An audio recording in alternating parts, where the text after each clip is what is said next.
गुरु नानक पाद पंकज बंदन पंकज बंदन सिमरो अंगद दुख निकंदन गुरु अमरदास हृदय नित त्याऊं हृदय नित त्याऊं श्री गुरु रामदास गुण गाऊं गुरु अर्जन बिघ्नन के नाशक बिघ्नन के नाशक श्री हर गोबिंद सुमत परकाशक श्री हर राय नमो कर जोरी नमो कर जोरी श्री हर कृष्ण मनाऊं बहोरी गुरु तेग बहादुर परम कृपाला परम कृपाला श्री गुरु गोबिंद सिंह बेसाला तरो तरा पर पुन पुन सीसा पुन पुन सीसा बंदो बार बार जगदीसा एक ओंकारा सतगुरु प्रसाद सच होए वाहिगुरु जी की फतेह विघ्न है विनाशन सोए वाहिगुरु जी की फतेह विघ्न है विनाशन सोए दोहरा बान्यो न कोट मंत्र न फुरियो ब्रिप बिबिस वहव कर पुन थिरियो मिल अजमेर सुता निज अंग मैथुन करियो तिसी के संग वाहिगुरु जी का खालसा वाहिगुरु जी की फतेह। आओ गुरु प्यारे गुरु सवारे सत्संगी जनो रोजाना की तरह पातशाह जी की अपार कृपा बख्शिश का सदका पिछले पहरां दे दीवान सजाउंदे होए आप जी गुरु चरणा विखे हाजरियां लवा रहे हो। लड़ीवार इतिहास की कथा विचार नाल जुड़ना करिए। आपां विचारा सरवण कर रहे सी धन गुरु गोबिंद सिंह महाराज जी कुरैता दे विचों तंबाकू दे बारे दस रहे सन कि कितनी माड़ी यह तंबाकू की लानत है। जे किसी नूं लग जावे छुटदी नहीं। जे प्रतख तौर पर वेखीए तो यह तंबाकू जिहड़ा लगातार रोजाना खांदा है उसका गला मूँह फेफड़े तक गल जाते हैं, कैंसर तक दीयां बीमारियां हो जांदियां, प्रतख है। और दूसरी गल कि ये जिहड़ा तंबाकू है अगर भजन बंदगी तपस्या वाला इसनूं खांदा पींदा है उहदी तपस्या खत्म हो जाती है। किस तरह एक ब्राह्मण की रिद्धियां सिद्धियां ताकतां सारियां उदों खत्म हो गईयां जदों इसनूं हुक्के दे राहीं तुरकां ने तंबाकू पिया दिता। फिर यह अपने मंत्रां नाल अपनी रक्षा ना कर सकिया, किला कोट ना बनिया और उसनों राजे अजमेर तुर्क की लड़की ने अपने जाल विच फसा लिया तो उसकी पावर शक्ति खत्म हो गई। तो उस तो बाद फिर सतगुरु पातशाह जी ने होर भी शब्दों के जवाब दिते हैं। ये आपां हुण आरंभ करके सरवण करते हैं। उस तो पहला अपनियां अते दासां दीयां गुरु चरनां विच लवाओ हाजरियां। गुरु का बख्शिया फतेह का नारा करो बुलंद गज के आखो जी वाहिगुरु जी का खालसा वाहिगुरु जी की फतेह। दोहरा बनियो ना कोट मंत्र न फुरियो बिप बिबस हैव कर पुन थिरियो। अखीर जदों ਉਹ सोने के लालच विच आके क्योंकि ਉਹਦਾ ਹੇਠਲਾ ਗੜਵਾ किलो 2 किलो सोने का होना राजा सी, राजिਆਂ ਨੂੰ ਕੀ लगदा ਬਸ ਉਹ ਸੋਨੇ ਦਾ ਗੜਵਾ ਹੁੱਕੇ ਨੂੰ ਲੱਗਿਆ ਸੀਗਾ, ਉਸ ਦੇ ਲਾਲਚ ਵਿੱਚ ਆ ਕੇ ਹੁੱਕਾ ਘਰ ਲੈ ਗਿਆ ਔਰ ਉਸ ਨੇ ਤੰਬਾਕੂ ਪੀਣਾ ਆਰੰਭ ਕਰ ਦਿੱਤਾ। ਤੇ ਜਦੋਂ ਰਾਤ ਨੂੰ ਆਪਣੇ ਮੰਤਰ ਪੜ੍ਹ ਕੇ ਉਸਨੇ ਰਾਜੇ ਦੀ ਲੜਕੀ ਤੋਂ ਬਚਣਾ ਚਾਹਿਆ, ਆਪਣੇ ਧਰਮ ਨੂੰ ਬਚਾਉਣ ਖਾਤਰ ਉਹ ਨਾ ਬਚ ਸਕਿਆ, ਨਾ ਉਹਦੀ ਰੱਖਿਆ ਹੋਈ, ਨਾ ਕੋਈ ਕੋਟ ਕਿਲਾ ਪਹਿਲਾਂ ਦੀ ਤਰ੍ਹਾਂ ਬਣਿਆ। ਅਖੀਰ ਮਿਲ ਅਜਮੇਰ ਸੁਤਾ ਨਿਜ ਅੰਗ, ਮੈਥੁਨ ਕਰਿਓ ਤਿਸੀ ਕੇ ਸੰਗ। ਔਰ ਅਖੀਰ ਗੁਰੂ ਪਿਆਰਿਓ ਉਸ ਲੜਕੀ ਨੇ ਇਸ ਪੰਡਤ ਨੂੰ ਆਪਣੇ ਜਾਲ ਵਿੱਚ ਫਸਾ ਲਿਆ। ਔਰ ਸਤਿਗੁਰੂ ਪਾਤਸ਼ਾਹ ਕਹਿੰਦੇ ਮੰਨ ਕੇ ਚੱਲੋ ਕਿ ਇੱਕ ਤੰਬਾਕੂ ਹੈ, ਜਿਵੇਂ ਆਮ ਕਹਾਵਤ ਹੈ ਹਾਥੀ ਦੇ ਪੈਰ 'ਚ ਸਾਰੀਆਂ ਪੈੜਾਂ ਆ ਜਾਂਦੀਆਂ ਨਾ, ਇਹ ਜਿਸ ਨੇ ਤੰਬਾਕੂ ਪੀਣਾ ਆਰੰਭ ਕਰ ਦਿੱਤਾ ਉਹਦੇ ਅੰਦਰ ਸਾਰੀਆਂ ਅਲਾਮਤਾਂ ਹੀ ਆਉਣੀਆਂ ਸ਼ੁਰੂ ਹੋ ਜਾਂਦੀਆਂ। ਇਸ ਕਰਕੇ ਪਾਤਸ਼ਾਹ ਜੀ ਕਹਿੰਦੇ ਇਉਂ ਉਹ ਬ੍ਰਾਹਮਣ ਦੇਖੋ ਰਿੱਧੀਆਂ ਸਿੱਧੀਆਂ ਦਾ ਮਾਲਕ, ਤਾਕਤਾਂ ਦਾ ਮਾਲਕ ਤੰਬਾਕੂ ਕਰਕੇ ਫੇਲ ਹੋ ਗਿਆ ਜੀ। ਜਗਤ ਝੂਠ ਮੈਂ ਦੋਸ ਬਡੇਰਾ, ਕਰਿਓ ਬਤਾਵਨ ਪ੍ਰਿਭ ਤਿਸ ਬੇਰਾ। ਪ੍ਰਭੂ ਧੰਨ ਗੁਰੂ ਨਾਨਕ ਦੇਵ ਮਹਾਰਾਜ ਜੀ ਨੇ, ਧੰਨ ਧੰਨ ਸ੍ਰੀ ਗੁਰੂ ਗੋਬਿੰਦ ਸਿੰਘ ਮਹਾਰਾਜ ਜੀ ਨੇ ਇਸ ਨੂੰ ਜਗਤ ਝੂਠ ਕਿਹਾ, ਜਗਤ ਝੂਠ। ਔਰ ਇਹਦੇ ਵਿੱਚ ਬਹੁਤ ਵੱਡਾ ਔਗਣ ਹੈ। ਧਰਮ ਹਿੰਦ ਕੋ ਮੰਤਰ ਸਮੇਤ, ਕਰਮ ਵਿਨਾਸ਼ਨ ਕੋ ਬੜਹੀਤ। ਔਰ ਅਸਲ ਵਿੱਚ ਸਾਡਾ ਹਿੰਦੁਸਤਾਨ ਜਿਹੜਾ ਹੈ, ਭਾਰਤ ਵਰਸ਼ ਜਿਹੜਾ ਇਹ ਧਰਮ ਧਰਤੀ ਸੀ। ਆਪ ਜੀ ਨੂੰ ਪਤਾ ਹੈ ਕਿ ਇਤਿਹਾਸ ਪੁਰਾਣੇ ਪੜ੍ਹ ਲਓ, ਰਿਸ਼ੀਆਂ ਮੁਨੀਆਂ ਨੇ ਇਸ ਭਾਰਤ ਦੀ ਧਰਤੀ ਦੇ ਉੱਤੇ ਹੀ ਜਨਮ ਧਾਰਿਆ। ਹਰਿਮੰਦਰ ਸਾਹਿਬ ਤੋਂ ਥੋੜ੍ਹਾ ਜਿਹਾ ਪਰਾਂ ਨੂੰ ਵਾਲਮੀਕ ਰਿਸ਼ੀ ਦਾ ਸਥਾਨ ਵੀ ਹੈ, ਜਿੱਥੇ ਰਾਮਚੰਦਰ ਦੀ ਸੀਤਾ ਆਪਣੇ ਪੁੱਤਰਾਂ ਸਮੇਤ ਰਹੀ ਸੀ। ਤੋ ਇਸ ਧਰਮ ਧਰਤੀ ਦੇ ਵਿੱਚ, ਭਾਰਤ ਦੇ ਵਿੱਚ ਫਿਰ ਪੰਜਾਬ, ਮਹਾ ਪੰਜਾਬ ਜਿਹੜਾ ਪਾਕਿਸਤਾਨ ਨਨਕਾਣਾ ਸਾਹਿਬ ਤੱਕ ਫੈਲਿਆ ਹੋਇਆ ਸੀ, ਇਹ ਦਿਲ ਹੈ ਹਿੰਦੁਸਤਾਨ ਦਾ, ਭਾਰਤ ਦਾ। ਇਸ ਮਹਾ ਪੰਜਾਬ ਦੇ ਵਿੱਚ ਬੜੇ ਹੀ ਰਿਸ਼ੀ ਮੁਨੀ ਭਗਤ ਤਪਸਵੀ ਹੋਏ। ਤੋ ਗੁਰੂ ਪਿਆਰਿਓ ਤੁਰਕਾਂ ਨੇ ਅਖੀਰ ਇਹ ਸਲਾਹ ਕੀਤੀ ਕਿ ਇਸ ਧਰਤੀ ਤੋਂ ਧਰਮ ਦਾ ਖਾਤਮਾ ਕਰਕੇ ਹੀ ਇਹਨੂੰ ਜਿੱਤ ਸਕਦੇ ਹਾਂ। ਬੰਦੂਕਾਂ ਪਿਸਤੌਲਾਂ ਦੇ ਨਾਲ ਤਾਂ ਅਸੀਂ ਇਹਨੂੰ ਨਹੀਂ ਜਿੱਤ ਸਕਦੇ, ਪਰ ਇਹਨਾਂ ਦਾ ਪਹਿਲਾਂ ਧਰਮ ਵਿਨਾਸ਼ ਕਰੀਏ, ਫਿਰ ਅਸੀਂ ਇਹਨਾਂ ਨੂੰ ਜਿੱਤ ਸਕਦੇ ਹਾਂ। ਇਸ ਕਰਕੇ ਉਹਨਾਂ ਲੋਕਾਂ ਨੇ ਸਾਡੀ ਸ੍ਰਿਸ਼ਟੀ ਦੇ ਵਿੱਚ, ਸਾਡੀ ਇਸ ਧਰਤੀ ਦੇ ਉੱਤੇ ਉਹਨਾਂ ਨੇ ਤੰਬਾਕੂ ਦਾ ਫੈਲਾਅ ਕੀਤਾ। ਔਰ ਅੱਜ ਤਾਂ ਕੋਈ ਅੰਤ ਹੀ ਨਹੀਂ। ਬਿਹਾਰ ਦੇ ਭਈਏ ਇੱਥੇ ਗੁਰੂ ਪਿਆਰੋ ਆਏ ਤਾਂ ਰੋਜੀ ਰੋਟੀ ਵਾਸਤੇ ਹੈ, ਪਰ ਉਹਨਾਂ ਨੇ ਸਾਰੇ ਇਹ ਤੰਬਾਕੂ ਫੈਲਾ ਦਿੱਤਾ। ਕੋ ਸਤਨਾਮ ਸ੍ਰੀ ਵਾਹਿਗੁਰੂ। ਜੇ ਅਸੀਂ ਘਰ ਵੀ ਬਣਾਉਣਾ ਚਾਹੀਏ, ਮਜ਼ਦੂਰ ਲੱਭੀਏ, ਤੇ ਜ਼ਰੂਰ ਉਹਦੇ ਵਿੱਚ ਕੋਈ ਨਾ ਕੋਈ ਮਜ਼ਦੂਰ ਮਿਸਤਰੀ ਤੰਬਾਕੂ ਵਾਲਾ ਆ ਹੀ ਜਾਂਦਾ। ਫਿਰ ਕਿੱਧਰ ਜਾਵੇ ਬੰਦਾ, ਕਿੱਥੇ ਕੰਮ ਕਰਾਵੇ, ਕੀ ਤੋਂ ਕਰਾਵੇ, ਕੀ ਤੋਂ ਨਾ ਕਰਾਵੇ। ਤੋ ਇਸ ਕਰਕੇ ਸਤਿਗੁਰੂ ਪਾਤਸ਼ਾਹ ਕਹਿੰਦੇ ਜਿਹੜਾ ਤੰਬਾਕੂ ਹੈ ਨਾ, ਇਹ ਬਹੁਤ ਵੱਡੀ ਅਲਾਮਤ ਹੈ ਸਿੱਖੋ। ਇਸ ਨੇ ਹਿੰਦੁਸਤਾਨ ਨੂੰ, ਹਿੰਦੁਸਤਾਨ ਦੇ ਕਰਮ ਧਰਮ ਨੂੰ ਵਿਨਾਸ਼ ਕਰ ਦਿੱਤਾ ਹੈ। ਹਿੰਦੁਸਤਾਨ ਦਾ ਧਰਮ ਜਿਹੜਾ ਹੈ ਖਤਮ ਹੋ ਗਿਆ, ਤੇ ਹਿੰਦੁਸਤਾਨ ਦੇ ਖੱਤਰੀਆਂ ਨੇ ਧਰਮ ਛੱਡ ਦਿੱਤਾ। ਛਤਰੀਆਂ ਤਾਂ ਧਰਮ ਛੋੜਿਆ, ਮਲੇਸ਼ ਭਾਖਿਆ ਗਈ। ਇਹ ਹੈ ਮਲੇਸ਼ ਭਾਖਿਆ। ਮਲੇਸ਼ਾਂ ਦੀ ਬੋਲੀ ਬੋਲਦੇ ਆ, ਮਲੇਸ਼ਾਂ ਦਾ ਖਾਣਾ ਖਾਂਦੇ ਹਨ। ਇਹ ਤੰਬਾਕੂ ਮਲੇਸ਼ ਖਾਂਦੇ ਸਨ, ਤੁਰਕ ਖਾਂਦੇ ਸਨ, ਜਿਹੜਾ ਹਿੰਦੁਸਤਾਨ ਦੇ ਲੋਕਾਂ ਵਿੱਚ ਆ ਗਿਆ।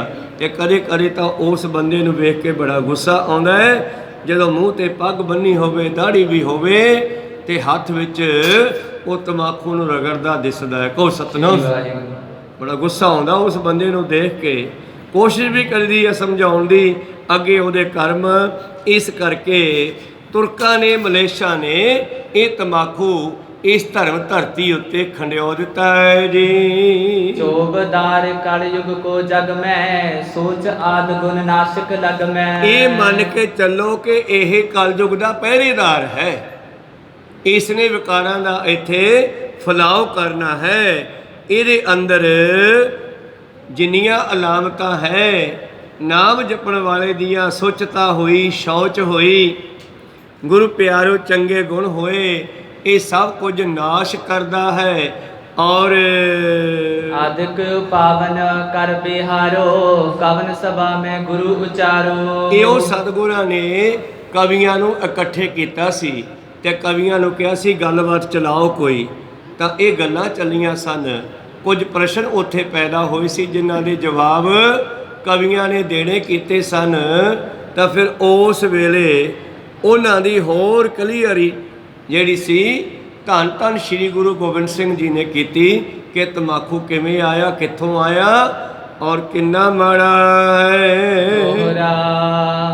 ਉੱਤਰ ਅਪਰ ਜੀ ਰਹਿ ਗਏ, ਸਤਿਗੁਰ ਸਭਨ ਬਤਾਏ। ਹੋਰ ਵੀ ਸਤਿਗੁਰਾਂ ਨੇ ਸਵਾਲਾਂ ਦੇ ਜਵਾਬ ਦੇਣੇ ਕੀਤੇ ਜੀ। ਸੁਣ ਕੇ ਜਿਨ ਕੋ ਹਿਰਦੇ ਮਹਿ ਨਿਸ਼ਚੇ ਤਤ ਚਿਨ ਆਏ। ਔਰ ਸਤਿਗੁਰਾਂ ਦੇ ਹਜ਼ੂਰੀ ਵਿੱਚ ਜਿੰਨੇ ਸਿੱਖ ਬੈਠੇ ਹਨ, ਸੰਗਤ ਬੈਠੀ ਹੈ, ਉਹਨਾਂ ਸਾਰਿਆਂ ਦੇ ਮਨ ਵਿੱਚ ਉਸੇ ਵੇਲੇ ਇਹ ਗੱਲ ਪੱਕ ਗਈ ਹੈ ਕਿ ਵਾਕਿਆ ਜੋ ਗੁਰੂ ਕਹਿੰਦਾ ਉਹ ਸੱਚ ਹੈ ਔਰ ਸਾਨੂੰ ਇਹ ਮੰਨਣਾ ਚਾਹੀਦਾ ਹੈ। ਤੇ ਭਾਈ ਜੈ ਸਿੰਘ ਖਲਕਟ ਭਾਵ ਜੋ ਚਮਿਆਰ ਸੀ, ਪਸ਼ੂਆਂ ਦੀਆਂ ਖੱਲਾਂ ਲਾਉਣ ਦਾ ਕੰਮ ਤਾਂ ਕਰਦਾ ਸੀ, ਕਿਉਂਕਿ ਉਹਨਾਂ ਦਾ ਕੰਮ ਹੈ ਜੋੜੇ ਗੰਢਣੇ, ਚਮੜਾ ਸਾਫ਼ ਕਰਨਾ, ਮਰੇ ਹੋਏ ਪਸ਼ੂਆਂ ਦਾ ਚਮੜਾ ਲਾ ਕੇ ਉਹਨੂੰ ਸਾਫ਼ ਕਰਕੇ ਅੱਗੇ ਜੁੱਤੀਆਂ ਤਿਆਰ ਕਰਨੀਆਂ। ਇਹ ਤਾਂ ਹੈ ਕਿਰਤ, ਇਸ ਨੂੰ ਮਨਾਹੀ ਨਹੀਂ ਕੀਤੀ ਗੁਰੂ ਸਾਹਿਬ ਨੇ, ਕਿਰਤ ਕਰੋ, ਨਾਮ ਜਪੋ, ਵੰਡ ਛਕੋ। ਪਰ ਜਦੋਂ ਜੈ ਸਿੰਘ ਖਲਕਟ ਨੂੰ ਇੱਕ ਵਾਰ ਤੁਰਕਾਂ ਨੇ ਕਿਹਾ ਕਿ ਸਾਡੀ ਆ ਗਠੜੀ ਜਿਹੜੀ ਹੈ ਇਹ ਦੂਸਰੇ ਪਿੰਡ ਛੱਡ ਕੇ ਆ, ਤੁਰਕਾਂ ਦਾ ਰਾਜ ਸੀਗਾ। ਤੋ ਜੈ ਸਿੰਘ ਖਲਕਟ ਕਹਿਣ ਲੱਗਿਆ ਇਹਦੇ ਵਿੱਚ ਹੈ ਕੀ? ਕਹਿਣ ਲੱਗੇ ਤੂੰ ਕੀ ਲੈਣਾ, ਬਸ ਸਿਰ ਤੇ ਚੱਕ ਤੇ ਛੱਡ। ਕਹਿੰਦਾ ਪਹਿਲਾਂ ਦੱਸੋ ਕੀ ਆ? ਉਹ ਕਹਿੰਦੇ ਇਹ 'ਚ ਤੰਬਾਕੂ ਬੰਨਿਆ ਹੋਇਆ। ਕੋਈ ਸਤਨਾਮ, ਇਹ ਤੰਬਾਕੂ ਦੀ ਪੰਡ ਹੈ ਔਰ ਫਲਾਣੇ ਸੂਬੇਦਾਰ ਕੋਲ ਛੱਡ ਕੇ ਆਉਣੀ ਹੈ। ਜੈ ਸਿੰਘ ਖਲਕਟ ਕਹਿਣ ਲੱਗਿਆ ਮੈਂ ਨਹੀਂ ਛੱਡ ਕੇ ਆਉਂਦਾ। ਕਿਉਂ? ਤੈਨੂੰ ਕੀ ਹੋਇਆ? ਬਸ ਮੈਨੂੰ ਗੁਰੂ ਦਾ ਹੁਕਮ ਹੈ ਕਿ ਅਸੀਂ ਤੰਬਾਕੂ ਨੂੰ ਹੱਥ ਨਹੀਂ ਲਾਉਣਾ, ਮੇਰੇ ਕੇਸਾਂ ਵਿੱਚ ਗੁਰੂ ਦਾ ਅੰਮ੍ਰਿਤ ਪਿਆ ਹੋਇਆ ਹੈ, ਇਸ ਕਰਕੇ ਮੈਂ ਤੰਬਾਕੂ ਸਿਰ 'ਤੇ ਨਹੀਂ ਰੱਖਣਾ। ਤਾਂ ਹੁਣ ਉਹ ਮੌਕੇ ਦੇ ਗੁਰੂ ਪਿਆਰੂ ਸਰਕਾਰ ਸੀਗੀ। ਜੈ ਸਿੰਘ ਨੇ ਜਵਾਬ ਦਿੱਤਾ ਤੇ ਉਹਨਾਂ ਨੇ ਸਜ਼ਾ ਦੇਣੀ ਸ਼ੁਰੂ ਕਰ ਦਿੱਤੀ। ਜਿਹੜੀ ਪੁੱਠੀ ਚਮੜੀ ਲਾਉਣ ਦੀ ਗੱਲ ਕਰਦੇ ਆ ਨਾ, ਉਹ ਜੈ ਸਿੰਘ ਖਲਕਟ ਦੀ ਲਾਹੀ ਗਈ ਸੀਗੀ। ਉਹਨੂੰ ਮੋਢਾ ਪੈਰ ਉੱਪਰ ਬੰਨ੍ਹ ਕੇ ਦਰਖਤ ਨਾਲ ਤੇ ਰੰਬੀ ਨਾਲ ਉਸ ਦਾ ਮਾਸ ਉਚੇੜਿਆ ਗਿਆ ਸੀ। ਪਰ ਸਿੰਘ ਨੇ ਸ਼ਹੀਦੀ ਤਾਂ ਪਾ ਲਈ, ਉਸ ਤੰਬਾਕੂ ਦੀ ਪੰਡ ਨੂੰ ਸਿਰ 'ਤੇ ਨਹੀਂ ਰੱਖਿਆ, ਗੁਰੂ ਤੋਂ ਬੇਮੁਖ ਨਹੀਂ ਹੋਇਆ ਸੀ। ਇਹ ਮਾਨੋ ਕਲਯੁਗ ਦਾ ਚੌਬਦਾਰ ਹੈ, ਪਹਿਰੇਦਾਰ ਹੈ, ਜਿਹੜਾ ਸਾਡੇ ਅੰਦਰੋਂ ਚੰਗੇ ਗੁਣਾਂ ਦਾ ਖਾਤਮਾ ਕਰਨ ਲਈ ਹੈ। ਤਾਰਿਕ ਸ਼ੁਭ ਗੋਪਦ ਸੁਵਨਾ ਦੀਨਾ ਸ਼ਰਾਪ ਬਣਾਏ। ਇਸ ਤਰ੍ਹਾਂ ਧੰਨ ਧੰਨ ਸ਼੍ਰੀ ਗੁਰੂ ਗੋਬਿੰਦ ਸਿੰਘ ਮਹਾਰਾਜ ਜੀ ਨੇ ਦੱਸਣਾ ਕੀਤਾ ਹੈ। ਤਾਂ ਉਹ ਰਿਸ਼ੀ ਜਿਸ ਨੇ ਗੁਰੂ ਪਿਆਰਿਓ ਗਊ ਦੇ ਪੈਰਾਂ ਤੋਂ ਪੈਦਾ ਹੋਏ ਤੰਬਾਕੂ ਦੇ ਬਾਰੇ ਗੱਲ ਦਿੱਤੀ ਕਿ ਜਿੱਥੇ ਉਹ ਖੂਨ ਡਿੱਗਿਆ ਨਾ, ਆਪਾਂ ਗੱਲ ਕੀਤੀ ਸੀ ਕਿ ਦੋਨੇ ਸਾਧੂ ਸੀ, ਇੱਕ ਰਾਜਾ ਸੀਗਾ ਔਰ ਇੱਕ ਰਿਸ਼ੀ ਸੀਗਾ। ਤੇ ਰਿਸ਼ੀ ਨੇ ਆਪਣੇ ਸਾਧੂ ਰਾਜੇ ਨੂੰ ਨਿਉਂਦਾ ਦੇਤਾ, ਕਦੇ ਜਲ ਪਾਣੀ ਛਕਿਓ ਸਾਡੇ ਘਰ ਆ ਕੇ। ਤੇ ਰਾਜੇ ਨੇ ਮਖੌਲ ਕੀਤਾ ਸੀਗਾ ਬਈ ਤੂੰ ਸਾਨੂੰ ਕਿੱਥੋਂ ਰਜਾ ਦੇਗਾ, ਇੰਨੀ ਮੇਰੀ ਫੌਜ ਹੁੰਦੀ ਆ। ਪਰ ਰਿਸ਼ੀ ਭਜਨ ਬੰਦਗੀ ਤਪੱਸਿਆ ਵਾਲਾ ਸੀ, ਉਹਨੇ ਕਹਿੰਦੇ ਕਾਮ ਤੈਨ ਗਊ ਮੰਗਾ ਲਈ ਤੇ ਝੌਂਪੜੀ ਦੇ ਵਿੱਚੋਂ ਹੀ ਕੱਢ ਕੱਢ ਕੇ ਇਤਨੀਆਂ ਵਸਤੂਆਂ ਛਕਾਈਆਂ ਕਿ ਰਾਜਾ ਹੈਰਾਨ ਰਹਿ ਗਿਆ। ਕਹਿੰਦਾ ਇਹ ਗਾਂ ਮੈਨੂੰ ਦੇ ਦੇ। ਕਹਿੰਦੇ ਗਾਂ ਤਾਂ ਕੁਝ ਸਮੇਂ ਲਈ ਮੰਗਵੀਂ ਆਈ ਆ, ਇਹ ਦਿੱਤੀ ਨਹੀਂ ਜਾ ਸਕਦੀ ਕਿਸੇ ਨੂੰ। ਔਰ ਇਸ ਹੀ ਲੜਾਈ ਦੌਰਾਨ ਉਹਨੇ ਗਾਂ ਨੂੰ ਆਜ਼ਾਦ ਕਰਤਾ ਤੇ ਗਾਂ ਉੱਡਣ ਲੱਗੀ। ਥੱਲਿਓ ਰਾਜੇ ਨੇ ਉਹਦੇ ਤੀਰ ਮਾਰਿਆ, ਉਹ ਪੈਰ 'ਚ ਵੱਜਿਆ, ਖੂਨ ਡਿੱਗਿਆ। ਜਿੱਥੇ ਖੂਨ ਡਿੱਗਿਆ ਗਾਂ ਦਾ, ਉੱਥੇ ਇਹ ਤੰਬਾਕੂ ਉਗ ਰਿਹਾ। ਤੇ ਉਸ ਰਿਸ਼ੀ ਨੇ ਉਸ ਉਗਰੀ ਹੋਈ ਬੂਟੀ ਦੇ ਰਾਹੀਂ ਇਹ ਸ਼ਰਾਪ ਦੇ ਦਿੱਤਾ।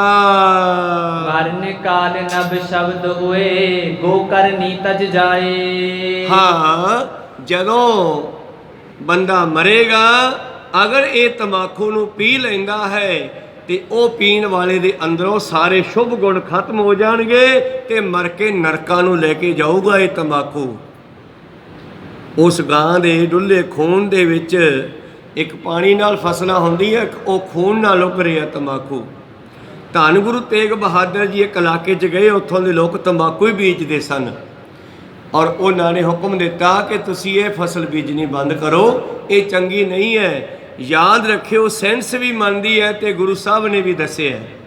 ਬਈ ਜਿੱਥੇ ਇੱਕ ਵਾਰੀ ਤੰਬਾਕੂ ਬੀਜਣਾ ਸ਼ੁਰੂ ਕਰ ਦਿਓ, ਜੇ ਤੁਸੀਂ ਉੱਥੇ ਕੋਈ ਹੋਰ ਫਸਲ ਬੀਜਣੀ ਚਾਹੋ ਤੇ ਕੋਈ ਫਸਲ ਕਈ ਸਾਲ ਤੱਕ ਨਹੀਂ ਹੁੰਦੀ। ਕੋ ਸਤਨਾਮ, ਇੰਨੀ ਉਹ ਧਰਤੀ ਖਰਾਬ ਹੋ ਜਾਂਦੀ ਹੈ। ਬਾਹਰ ਫਸਲ ਨਹੀਂ ਉਗੜਦੀ ਤੰਬਾਕੂ ਵਾਲੀ ਜ਼ਮੀਨ 'ਚ, ਤੇ ਇੱਧਰ ਤੰਬਾਕੂ ਵਾਲੇ ਸਰੀਰ ਵਿੱਚ ਭਗਤੀ ਨਹੀਂ ਪੈਦਾ ਹੁੰਦੀ। ਕੋ ਸਤਨਾਮ, ਇੰਨਾ ਮਾੜਾ ਤੰਬਾਕੂ ਹੈ।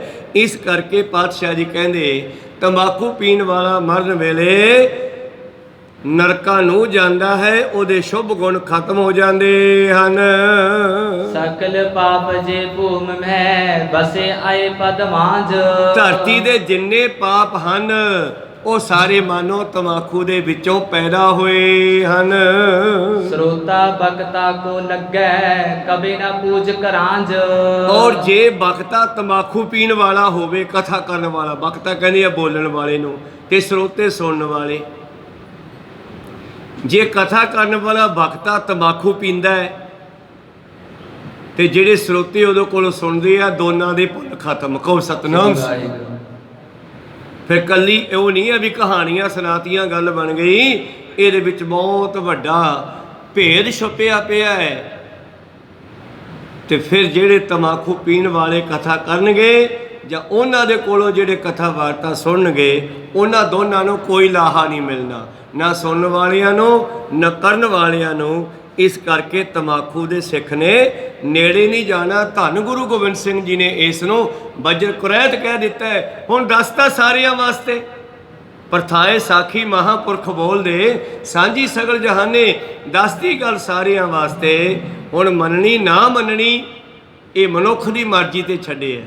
ਕਰਮੀ ਆਪੋ ਆਪਣੀ ਕੇ ਨੇੜੇ ਕੇ ਦੂਰ। ਬਾਬੇ ਨਾਨਕ ਨੇ ਵੀ ਸ਼ਲੋਕ ਵਿੱਚ ਕਹਿ ਦਿੱਤਾ ਅਖੀਰ ਤੇ, ਸਾਰਾ ਕੁਝ ਬੜਾ ਸਮਝਾਇਆ, ਪਰ ਅਖੀਰ ਤੇ ਬੰਦੇ ਦੇ ਉੱਤੇ ਛੱਡ ਦਿੱਤਾ ਹੈ। ਇਸ ਧਰਤੀ ਮੈਂ ਤੇਰੀ ਸਿਕਦਾਰੀ, ਅਵਰ ਜੋਨ ਤੇਰੀ ਪਨਿਹਾਰੀ। ਅਬ ਤੂੰ ਸੀਜ ਭਾਵੇਂ ਨਹੀਂ ਸੀਜੈ, ਕਾਰ ਸਬਰੇ ਮਨ ਪ੍ਰਭ ਧਿਆਈ ਚੈ। ਮੰਨ ਜਾਂ ਨਾ ਮੰਨ ਤੇਰੀ ਮਰਜ਼ੀ ਆ, ਕਾਰਜ ਤਾਂ ਰਾਸ ਆਉਣਾ ਜੇ ਮਾਲਕ ਨੂੰ ਰਹਿਤ ਮਹਿਤ ਵਿੱਚ ਰਹਿ ਕੇ ਸਿਮਰੇਗਾ। ਜਿਨੀ ਨਾਮ ਧਿਆਇਆ ਗਏ ਮਸ਼ੱਕਤ ਕਾਲ, ਨਾਨਕ ਤੇ ਮੁਖੋਜਲੇ ਕੀਤੀ ਛੁੱਟੀ ਨਾਲ। ਇਹਦੇ ਵਿੱਚ ਵੀ ਦੱਸਿਆ ਕਰਮੀ ਆਪੋ ਆਪਣੀ, ਭਾਵੇਂ ਕੋਈ ਸਕਾ ਪਿਓ ਰਿਸ਼ੀ ਮੁਨੀ ਹੈ, ਉਹਦਾ ਪੁੱਤਰ ਗੁਰੂ ਪਿਆਰੋ ਗਲਤ ਚੱਲਿਆ ਹੈ ਤੇ ਉਹ ਰਿਸ਼ੀ ਦੇ ਕਰਮਾਂ ਨੂੰ ਪੁੱਤਰ ਪ੍ਰਾਪਤ ਨਹੀਂ ਕਰ ਸਕਦਾ। ਤੇ ਪੁੱਤਰ ਚੰਗਾ ਹੈ ਤਾਂ ਸ਼ਾਇਦ ਉਹ ਆਪਣੇ ਮਾੜੇ ਪਿਤਾ ਨੂੰ ਵੀ ਸਿੱਧੇ ਰਸਤੇ ਪਾ ਲਵੇ, ਉਹਦਾ ਵੀ ਉਧਾਰ ਹੋ ਜਾਵੇ, ਜਿਸ ਤਰ੍ਹਾਂ ਹਰਨਾਕਸ਼ ਦਾ ਉਧਾਰ ਹੋ ਗਿਆ ਪ੍ਰਹਿਲਾਦ ਕਰਕੇ। ਤਾਂ ਗੁਰੂ ਕਿਰਪਾ ਕਰਨ ਤੰਬਾਕੂ ਜਿਹੜਾ ਹੈ ਬਹੁਤ ਮਾੜਾ ਹੈ। ਇਸ ਵਿਸ਼ੇ ਤੇ ਪਾਤਸ਼ਾਹ ਨੇ ਬੜਾ ਹੀ ਜ਼ੋਰ ਦਿੱਤਾ ਜੀ। ਦਰਦ ਅਰ ਬਲ ਨਾਸ਼ ਹੋਏ ਆਪਦੇ ਉਹ ਆਹੇ। ਔਰ ਜਿਸ ਘਰ ਦੇ ਵਿੱਚ ਤੰਬਾਕੂ ਵਰਤਿਆ ਜਾਂਦਾ ਹੈ, ਉਸ ਘਰ ਦੇ ਵਿੱਚ ਦਲਿਦਰੀ ਆ ਜਾਂਦੀ ਹੈ, ਉਸ ਘਰ ਦੇ ਮਨੁੱਖਾਂ ਦੀ ਉਮਰ ਘਟ ਜਾਂਦੀ ਹੈ। ਅੱਜ ਤਾਂ ਸਾਡੇ ਕੋਲ ਮੀਡੀਆ ਯੁੱਗ ਹੈ, ਟੈਲੀਵਿਜ਼ਨ ਤੇ ਵਿਖਾਉਂਦੇ ਨਹੀਂ, ਕੁਝ ਇਸਤਰੀਆਂ ਵੀ ਬਾਗੜ ਦੇ ਇਲਾਕੇ ਦੀਆਂ, ਹਰਿਆਣੇ ਦੇ ਇਲਾਕੇ ਦੀਆਂ ਬੀੜੀ ਪੀਂਦੀਆਂ, ਤੰਬਾਕੂ ਪੀਂਦੀਆਂ, ਕਿਸੇ ਨਾ ਕਿਸੇ ਢੰਗ ਨਾਲ ਖਾਂਦੀਆਂ। ਤੇ ਗੁਰੂ ਪਿਆਰੋ ਕਿੱਦਾਂ ਉਹਨਾਂ ਦੇ ਮੂੰਹ ਗਲੇ ਸੜੇ ਵਿਖਾਉਂਦੇ ਆ। ਤੇ ਫਿਰ ਹੋਰ ਕੀ ਹੋ ਗਿਆ, ਦਲਿਦਰੀ, ਗਰੀਬੀ, ਕੰਗਾਲੀ ਔਰ ਬਿਮਾਰੀਆਂ ਨੇ ਜੀਵਨ ਬਰਬਾਦ ਕਰ ਦੇਣਾ ਹੈ। ਐਸੀ ਇਹ ਮਾੜੀ ਚੀਜ਼ ਹੈ।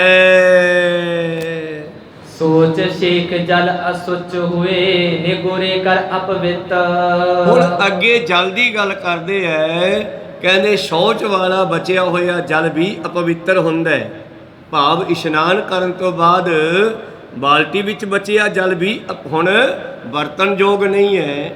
ਔਰ ਗੁਰੂ ਪਿਆਰਿਓ ਇਸੇ ਤਰ੍ਹਾਂ ਹੀ ਸਤਿਗੁਰੂ ਪਾਤਸ਼ਾਹ ਕਹਿੰਦੇ ਨਿਗੁਰੇ ਦੇ ਹੱਥ ਦਾ ਪਾਣੀ ਵੀ ਜਿਹੜਾ ਹੈ ਭਜਨ ਬੰਦਗੀ ਵਾਲੇ ਨੂੰ ਨਹੀਂ ਪੀਣਾ ਚਾਹੀਦਾ, ਬਚਣਾ ਚਾਹੀਏ ਇਸ ਗੱਲ ਤੋਂ। ਸਵਾਨ ਸੁਪਚ ਝੂਠਾ ਅਲਪ ਕਟ ਬੰਦਾ ਜਲ ਅਸਤ। ਕੁੱਤੇ ਦਾ ਝੂਠਾ ਪਾਣੀ ਤਾਂ ਝੂਠਾ ਹੈ ਹੀ, ਜਿਹੜਾ ਕੁੱਤੇ ਦੇ ਨਾਲ ਵਰਤਦਾ ਉਹਦਾ ਨਾਲ ਵੀ ਨਹੀਂ ਵਰਤਣਾ ਚਾਹੀਦਾ। ਇਸੇ ਤਰ੍ਹਾਂ ਹੀ ਘੜੇ ਵਿੱਚ ਪਿਛਲੇ ਕਈ ਦਿਨਾਂ ਦਾ ਬਚਿਆ ਜਿਹੜਾ ਪਾਣੀ ਹੈ ਉਹ ਵੀ ਅਪਵਿੱਤਰ ਹੈ, ਪੀਣ ਯੋਗ ਨਹੀਂ ਜੀ। ਐਸੇ ਵੇਦ ਪੁਰਾਨ ਸੁਚ ਸ਼ੰਕਰ ਮਲ ਨ ਜੋਗ। ਔਰ ਐਸੇ ਲੋਕਾਂ ਦੇ ਵਰਤਾਏ ਲਿਖਿਆ ਹੈ ਜਿਹੜੇ ਮਲੀਨ ਲੋਕ ਹਨ, ਭਾਵ ਜੋ ਤੰਬਾਕੂ ਪੀਣ ਵਾਲੇ ਹਨ, ਉਹ ਵੇਦਾਂ ਗ੍ਰੰਥਾਂ ਨੂੰ ਪੜ੍ਹਨ ਦੇ ਯੋਗ ਨਹੀਂ। ਬਲਕਿ ਉਹਨਾਂ ਸਮਿਆਂ ਦੇ ਵਿੱਚ ਜਦੋਂ ਇਹ ਆਰੀਅਨ ਲੋਕ ਇੱਧਰ ਆਏ ਤੇ ਉਹਨਾਂ ਭਾਰਤ ਦੇ ਵਾਸੀਆਂ ਨੂੰ ਨੀਚ ਸ਼ੂਦਰ ਕਹਿ ਦਿੱਤਾ, ਲੇਕਿਨ ਖੁਦ ਉਹ ਨੀਚ ਸਨ। ਤੇ ਪਾਤਸ਼ਾਹ ਨੇ ਕਿਹਾ ਨੀਚ ਕਿਉਂ ਸੀ? ਕਿਉਂਕਿ ਉਹ ਇਹਨਾਂ ਨਸ਼ਿਆਂ ਨੂੰ ਵਰਤਣ ਵਾਲੇ ਸਨ। ਤੇ ਪਾਤਸ਼ਾਹ ਜੀ ਕਹਿੰਦੇ ਐਸੇ ਲੋਕ ਤਾਂ ਵੇਦਾਂ ਪੁਰਾਣਾਂ ਨੂੰ ਪੜ੍ਹਨ ਦੇ ਵੀ ਕਾਬਲ ਨਹੀਂ ਹੈ, ਜਿਹੜੇ ਤਮਾਕੂ ਪੀਂਦੇ ਹਨ। ਸਰੋਤਾ ਸੁਨ ਨਾਰਕ ਪਸ਼ੂ ਹਾਨ ਕਲੀਨੀ ਜੋਗ। ਔਰ ਇਹੋ ਜਿਹਿਆਂ ਦੇ ਸਰੋਤੇ ਵੀ ਨਰਕਾਂ ਨੂੰ ਜਾਂਦੇ ਹਨ, ਪਸ਼ੂਆਂ ਦੀਆਂ ਜੂਨਾਂ ਵਿੱਚ ਪੈਂਦੇ ਹਨ।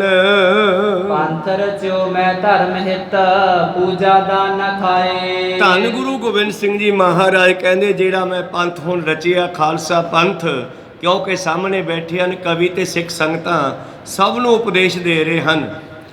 ਤਾਂ ਫਿਰ ਪਹਿਲਾਂ ਕਵੀਆਂ ਨੇ ਜਵਾਬ ਦਿੱਤੇ ਸੀ, ਫਿਰ ਗੁਰੂ ਸਾਹਿਬ ਨੇ ਦੇਣੇ ਕੀਤੇ। ਕਹਿਣ ਲੱਗੇ ਜਿਹੜਾ ਮੈਂ ਪੰਥ ਰਚਿਆ ਹੈ ਇਹ ਧਰਮ ਨੂੰ ਕਾਇਮ ਕਰਨ ਵਾਸਤੇ ਰਚਿਆ। ਜਿੱਥੇ ਜਿੱਥੇ ਵੀ ਅਧਰਮ ਫੈਲੇਗਾ ਉੱਥੇ ਖਾਲਸਾ ਉਸ ਨੂੰ ਦੁਬਾਰਾ ਫਿਰ ਕਾਇਮ ਕਰੇਗਾ। ਹੁਣ ਕਿਸੇ ਅਵਤਾਰ ਨੂੰ ਨਾ ਉਡੀਕਿਓ ਭਾਵੇਂ, ਖਾਲਸਾ ਪੰਥ ਸਾਜ ਦਿੱਤਾ ਹੈ, ਇਹ ਪਰਮੇਸ਼ਰ ਦਾ ਹੀ ਅਵਤਾਰ ਹੈ। ਪ੍ਰਗਟਿਓ ਖਾਲਸਾ ਪਰਮਾਤਮਾ ਕੀ ਮੌਜ, ਖਾਲਸਾ ਪਾਰ ਬ੍ਰਹਮ ਕੀ ਫੌਜ। ਇਹ ਪਰਮੇਸ਼ਰ ਦੀ ਫੌਜ ਹੈ ਤੇ ਦੁਨੀਆ ਪਰਮੇਸ਼ਰ ਦੀ ਸ੍ਰਿਸ਼ਟੀ ਹੈ। ਇਸ ਕਰਕੇ ਉਹਨਾਂ ਨੇ ਇਹ ਖਾਲਸਾ ਪੰਥ ਰਚਿਆ ਹੈ। ਜਿੱਥੇ ਜਿੱਥੇ ਵੀ ਧਰਮ ਨੂੰ ਖਤਮ ਕੀਤਾ ਜਾਵੇਗਾ ਉੱਥੇ ਉੱਥੇ ਖਾਲਸਾ ਜਾ ਕੇ ਵਿੱਚ ਅੜ ਕੇ ਉਹਨਾਂ ਨੂੰ ਰੋਕਣਾ ਕਰੇਗਾ, ਕੰਟਰੋਲ ਕਰੇਗਾ। ਧਰਮ ਦੀ ਸਥਾਪਨਾ ਵਾਸਤੇ ਹੀ ਮੈਂ ਖਾਲਸਾ ਪੰਥ ਨੂੰ ਰਚਨਾ ਕੀਤਾ ਹੈ। ਤੇ ਨਾਲੇ ਖਾਲਸਾ ਜੀ ਤੁਸੀਂ ਵੀ ਸੁਣ ਲਓ, ਕਿਉਂਕਿ ਪਾਤਸ਼ਾਹ ਸਾਹਮਣੇ ਸਿੰਘ ਬੈਠੇ ਆ, ਸਿੱਖ ਬੈਠੇ ਆ, ਸੰਗਤ ਬੈਠੀ ਹੈ। ਕਹਿੰਦੇ ਤੁਸੀਂ ਵੀ ਸੁਣ ਲਓ ਕਿ ਮਹਾਰਾਜ ਪੂਜਾ ਦਾਨ ਨਾ ਖਾਏ, ਜਿਹੜਾ ਚੜਾਵੇ ਦਾ ਮਾਲ ਹੈ ਇਹ ਤੁਸੀਂ ਨਹੀਂ ਖਾਣਾ। ਕੋ ਸਤਨਾਮ। ਕਿਤਨਾ ਸਮਾਨ ਪਾਤਸ਼ਾਹ ਜੀ ਨੇ ਸਤਲੁਜ ਦੇ ਵਿੱਚ ਦਫਨ ਕਰ ਦਿੱਤਾ ਹੈ, ਸੋਨਾ ਚਾਂਦੀ ਹੀਰੇ ਜਵਾਹਰਾਤ। ਮਾਤਾ ਗੁਜਰੀ ਜੀ ਨੇ ਕਿਹਾ ਸਿੱਖਾਂ ਦੇ ਘਰੇ ਗਰੀਬੀ ਹੈ, ਥੋੜਾ ਇਹਨਾਂ ਨੂੰ ਦੇ ਦਿਓ, ਘਰੇ ਦੇ ਆਉਣਗੇ। ਤੇ ਪਾਤਸ਼ਾਹ ਕਹਿਣ ਲੱਗੇ ਮਾਤਾ ਜੀ ਥੋੜਾ ਜ਼ਹਿਰ ਲਿਆ ਕੇ ਦਿਓ। ਮਾਤਾ ਜੀ ਕਹਿੰਦੇ ਜ਼ਹਿਰ ਕੀ ਕਰਨਾ? ਕਹਿੰਦੇ ਮੈਂ ਖਾਣਾ। ਕਹਿੰਦੇ ਕਿਉਂ ਤੂੰ ਮਰਨਾ ਹੈ? ਕਹਿੰਦੇ ਫਿਰ ਸਿੱਖਾਂ ਨੇ ਮਰਨਾ। ਇਹ ਸਾਰਾ ਜ਼ਹਿਰ ਹੈ ਸੰਗਤਾਂ ਦਾ ਦਿੱਤਾ ਹੋਇਆ, ਇਹਨੂੰ ਅਸੀਂ ਸਾਂਝੇ ਕੰਮਾਂ ਤੇ ਲੱਗ ਸਕਦੇ ਹਾਂ, ਲਾ ਸਕਦੇ ਹਾਂ, ਪਰ ਨਿੱਜ ਵਾਸਤੇ ਨਹੀਂ ਲਾ ਸਕਦੇ। ਕੋ ਸਤਨਾਮ ਸਿੰਘ।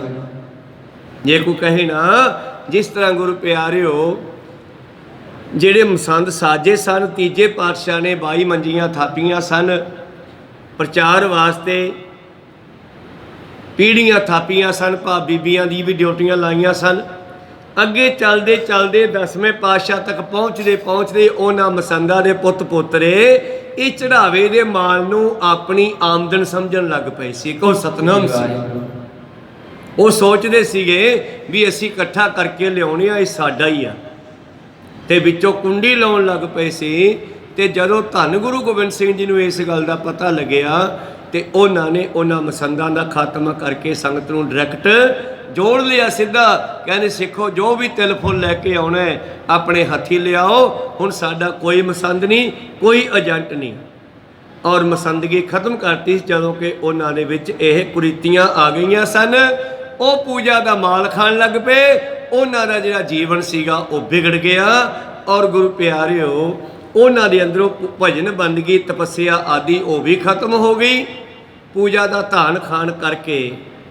ਇਸ ਕਰਕੇ ਗੁਰੂ ਪਾਤਸ਼ਾਹ ਜੀ ਕਹਿੰਦੇ ਮੇਰਾ ਖਾਲਸਾ ਜਿਹੜਾ ਮੈਂ ਰਚਿਆ ਪੰਥ ਇਹ ਪੂਜਾ ਦਾ ਦਾਨ ਨਾ ਖਾਵੇ ਜੀ। ਲੋਭ ਬੰਦ ਮਾਨਤ ਨਹੀਂ ਸ਼ੁਕਰ ਜੋਨੀ ਪਾਏ। ਤੇ ਜਿਹੜਾ ਭਾਈ ਨਹੀਂ ਮੰਨਦਾ, ਲਾਲਚੀ ਹੋ ਕੇ ਖਾਂਦਾ ਹੀ ਖਾਂਦਾ ਹੈ, ਕੁੰਡੀ ਲਾ ਕੇ ਚੋਰੀ ਕਰਕੇ ਜਿਵੇਂ ਕਿਵੇਂ ਪੂਜਾ ਦਾ ਧਾਨ ਪੂਜਾ ਦਾ ਦਾਨ ਜਿਹੜਾ ਖਾਊਗਾ ਉਹ ਫਿਰ ਸੂਰ ਦੀ ਜੂਨੀ ਚ ਪਊਗਾ।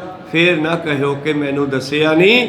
10ਵੇਂ ਪਾਤਸ਼ਾਹ ਜੀ ਕਹਿੰਦੇ ਮੈਂ ਸਾਰਿਆਂ ਨੂੰ ਦੱਸਦਾ, ਇਹ ਪੂਜਾ ਦਾ ਧਾਨ ਤੁਸੀਂ ਨਹੀਂ ਖਾ ਸਕਦੇ ਜੀ। ਦਿਵਸ ਰਹਿਣ ਗੁਰ ਚਰਨ ਭਜ ਕੁਲ ਕੀ ਕਰ ਹੈ ਕਾਰ। ਇਸ ਕਰਕੇ ਦਿਨ ਰਾਤ 24 ਘੰਟੇ ਪਰਮੇਸ਼ਰ ਨੂੰ ਸਿਮਰੋ। ਜਿਹੜੀ ਕੁਲ ਵਿੱਚ ਪੈਦਾ ਹੋਇਓ ਉਹ ਕਿਰਤ ਕਰੋ। ਜੋੜੇ ਗੰਢਣਾ ਚਮੜੇ ਦਾ ਕੰਮ ਮਾੜਾ ਨਹੀਂ ਹੈ, ਚੋਰੀ ਇਸ ਤੋਂ ਮਾੜੀ ਹੈ। ਕੋ ਸਤਨਾਮ। ਇਹਦੇ ਨਾਲੋਂ ਠੱਗੀ ਮਾੜੀ ਹੈ। चिट्टियां चादरां ते बैठ के सुंदर बस्तर बेचने, कपड़े बेचने, चिट्टियां चादरां ते बैठ के सुंदर व्यापार करना, पर जे ਉਹਦੇ ਵਿੱਚ ठगी चोरी है तो फिर वो जोड़े गंढण वाले नालों नीच है, चंडाल है। को सतनाम सिंह वो चंडाल है, हजे जोड़े गंढण वाला ठीक है, वो किरत कर रहा है। तो इस करके पातशाह जी कहते दिन रात परमेश्वर नूं सिमरो। ਜਿਹੜੀ भी कुल विच परमेश्वर ने सोनू पैदा किया है उस कुल वाली कार नूं करना करो जे। पाप बिडारे सिख मामा साखी सुन उपकार। तो इस करके मेरा सिख इन्हां पापां तो बचे। ये मेरी सिक्ख्या सुनो, ये मैं तुहाडे परोपकार वास्ते साखियां सुणाउंदा हां ताकि तुसीं इन्हां चीज़ां तो बच सको। तो गुरु साहब जी ने सानू बचाउण वास्ते इन्ना कुछ कहा है। आप जी ने पिछे साखी सरवण की ना, ਜਾਂ ਸਤਲੁਜ ਦਰਿਆ ਦੇ ਵਿੱਚ ਸੋਨਾ ਚਾਂਦੀ ਹੀਰੇ ਜਵਾਹਰਾਤ ਟੋਹਾ ਪੱਟ ਕੇ ਪਾ ਰਹੇ ਸੀ। ਇੱਕ ਸਿੱਖ ਨੇ ਲਾਲਚ ਵਸ ਇੱਕ ਕਮਾਨ ਦੀ ਕੀਮਤੀ ਤੰਦੀ ਲਾ ਕੇ ਲੱਕ ਤੇ ਬੰਨ ਕੇ ਲਪੇਟ ਕੇ ਰੱਖ ਲਈ ਸੀ, ਤੇ ਪਾਤਸ਼ਾਹ ਨੇ ਉਹਨੂੰ ਉਹ ਕਮਾਨ ਦਾ ਧਾਗਾ, ਕਮਾਨ ਦੀ ਰੱਸੀ ਜਿਹੜੀ ਹੈ 2-4 ਫੁੱਟ ਦੀ, ਉਹ ਵੀ ਰੱਖਣ ਦੀ ਕਹਿੰਦੇ ਵਿੱਚੇ ਸਟੇ ਦੇ। ਕਹੋ ਸਤਨਾਮ ਸਿੰਘ। और छेवें पातशाह जी ने लल्ला वेग की तलवार जदों महराज के इलाके जंग होया ना, गुरु सर महराज के इलाके च लल्ला वेग जरनैल सी फौज का, जद वो भी मारिया गया, बहुत फौज मारी गई, बची खुची भज गई जान बचा के, जंग समाप्ति हो गई। छेवें पातशाह ने कहा इन्हां सारे मुसलमानों नूं इस खूह दे विच दफना दिओ, इन्हां दे शास्त्र भी विचे दफना दिओ, इन्हां दी कोई चीज़ आपां नहीं रखनी। उन्हां दियां तलवारां नेजे भाले, उन्हां दे मरे हुए मुर्दा शरीर सब खूह विच सिੱਟੇ जा रहे हैं। तो एक मनुख ने या किसी सिख ने जिहड़ा कि महराज के इलाके का ही रहने वाला है, उसने लल्ला वेग की तलवार सोने के मुठे वाली अपने लंबे चोले के हेठां लुको लई। को सतनाम। तो छेवें पातशाह जी नूं पता लग गया, कह लगे सिखा तुसी की लुकोया? कहने जी कुछ नहीं। कहने जो भी लुकोया खूह विच सिੱਟਿਆ। उन्हें ना सिੱਟੀ ते तीजा बचन पातशाह कहते सोडे पेट पै गई है, हुण सोडे घर विच तलवार नाल कतल होया करूगा। को सतनाम। मुड़ के माफिया मंगी जावे, साध जे बोले सैर सुभाए, साध का बोलिया बिरथा ना जाए। इस करके पहला समझाया सी, नहीं मनिया। फिर उन्हां दी कुल विच कहंदे लखारी दसदा कि अज भी ये काम हुंदा, कोई ना कोई कतल तलवार दे नाल जरूर हुंदा उन्हां दे। को सतनाम। परमेश्वर दे प्यारियां दे नाम जपण वालियां दे जिहड़े बचन है वो आले नहीं जांदे। इस करके 10वें प्रीतम जी कहंदे सिखो मैं तुहानू ये साखियां तुहाडे भले वास्ते सुणाउंदा, समझो ये चढ़ावे दा माल ना खायो जे। खंडे की पहल जिन्ह सो शास्त्रन को तार। जिन्हां ने खंडे दी पहल ले लई है, सिख तां सारे ही है, पर जिन्हां दी गल करदे आ सिंह, जे सिंह सज गए हन, अमरधारी हो गए हन, वो भाई शरीर ते हमेशा शास्त्र धारण करके रखन।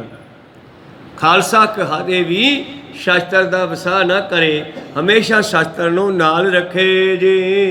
करे जीव का अपनी प्रारब्ध अनुसार।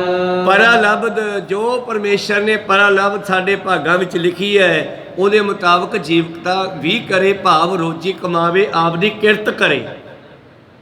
जैसे भी परमेश्वर ने तुहाडे भागां विच लिखी है परालब्ध, वो काम करो। काम कोई भी माड़ा नहीं, निके जे काम तो लैके सूई सिलाई तो लैके कंप्यूटर युग तक अज पहुँच गए हाँ आपां।